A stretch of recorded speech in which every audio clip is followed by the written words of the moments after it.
Welcome to my channel. Arlo Pro to set up. First, launch the Arlo Secure app. Second, scroll down to the bottom of the screen and tap Add New Device. Third, on the Select Your Arlo Device screen, tap Cameras.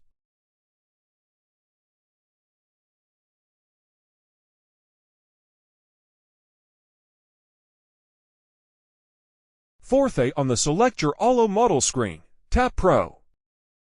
Fifth, on the Pro screen, tap Arlo.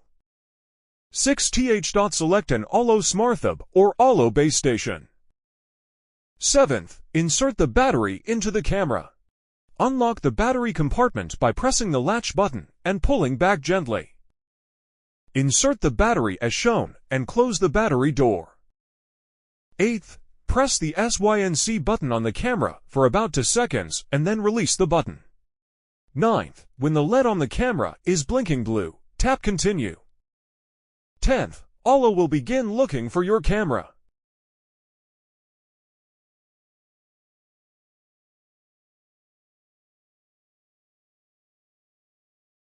Thank you for watching.